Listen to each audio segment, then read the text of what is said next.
इस एपिसोड में कुछ ऐसा होने वाला है जिससे यूजी पूरी तरह बदल जाएगा। नानामी की डेथ के बाद वैसे भी यूजी टूट चुका है, तो अब माहितो ऐसा क्या करेगा?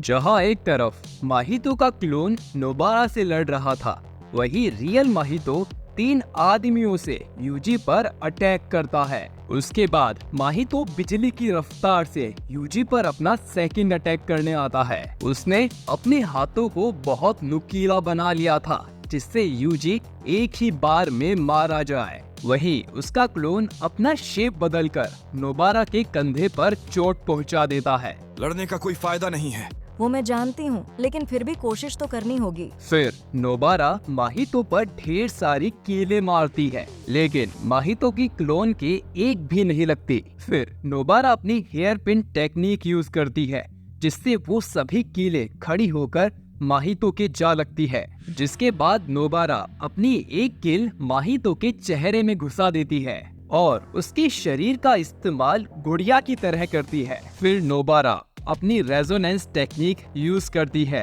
जिससे उसकी रियल बॉडी भी डैमेज हो जाती है, जो कि यूजी पर अटैक करने वाली थी। शरीर से निकलती कीलें देख यूजी भी समझ जाता है कि ये काम नोबारा ने ही किया होगा। माहितो मुझे छू सकता था, लेकिन उसने ऐसा नहीं किया। और माहितो इतना पावरफुल भी नहीं है जितना कि एक स्पेशल ग्रेड होना चाहिए। इसका मतलब ये माहितो का क्लोन है। जिस पर माहितो बोलता है, तुम बिल्कुल सही हो, मैं माहितो का क्लोन ही हूँ।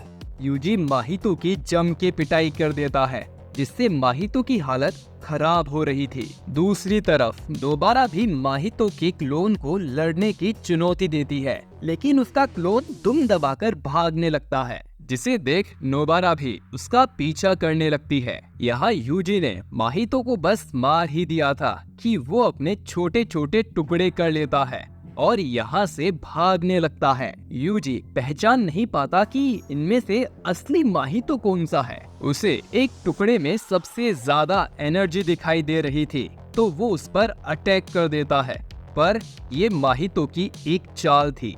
अब माहितो अपने क्लोन की तरफ भागने लगता है। यूजी को लगता है कि माहितो अपनी बॉडी से मर्ज होगा, लेकिन ऐसा नहीं होता है। भागो नोबारा, तुम्हारी तरफ असली माहितो आ रहा है। लेकिन अब बहुत देर हो चुकी थी। असली माहितो नोबारा के चेहरे पर हाथ लगा देता है। यूजी एक ही मुक्के से माहितो के क्लोन को मार देता है और भागते हुए नोबारा के पास जाता है। कहानी अब 2009 में जाती है, जब नोबारा सिर्फ 9 साल की थी। फूमी नाम की नई लड़की उसके गांव में रहने आई थी। एक दिन प्राइमरी स्कूल में जब कुछ बच्चे फूमी को परेशान कर रहे थे, तो नोबारा ने उसे बचाया था, जिसके बाद उन दोनों में काफी अच्छी दोस्ती हो जाती है। नोबारा को गांव के लोग कुछ खास पसंद नहीं थे, इसीलिए वो फूमी के घर आ जाया करती थी। कुछ सालों बाद नोबारा फूमी को एक सीक्रेट बेस के बारे में बताती है, जो कि एक घर था। वो घर साओरी नाम की एक लड़की का था, जो हमेशा उनका स्वागत करती थी।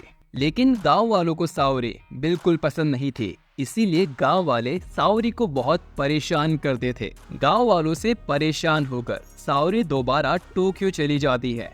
साओरी के जाने से नोबारा बहुत रोती है। बड़ी होने के बाद नोबारा भी पढ़ाई के लिए टोक्यो चली जाती है।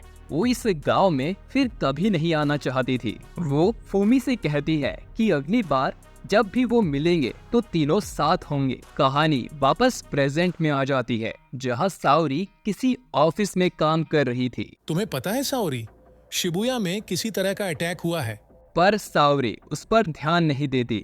वो अपने सीनियर को नोबारा और फूमी के बारे में बताने लगती है और कहती है कि ना जाने नोबारा अब कहाँ होगी। वही नोबारा सोचती है कि यहाँ टोक्यो में उसे कितने दोस्त मिले, और फूमी से भी माफी मांगती है, क्योंकि वो अब उससे कभी नहीं मिल पाएगी। और नोबारा का चेहरा बुरी तरह फट जाता है और एपिसोड यहीं पर खत्म हो जाता है। गाइस, जेजेके का ये एपिसोड काफी इमोशनल था, जिसमें हमने एक और सॉर्सरर को खो दिया।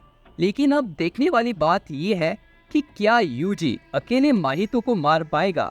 खैर, इसके बारे में तो हमें नेक्स्ट एपिसोड में ही पता चलेगा, जिसकी एक्सप्लेनेशन भी आपको जल्द ही इस चैनल पर देखने को मिल जाएगी। तो फटाफट जाइए और सब्सक्राइब बटन को ततकाई बोलकर उसे दबा दीजिए। मैं मिलता हूँ आपसे बहुत जल्द एक और वीडियो के साथ। आपका वीडियो देखने के लिए शुक्रिया।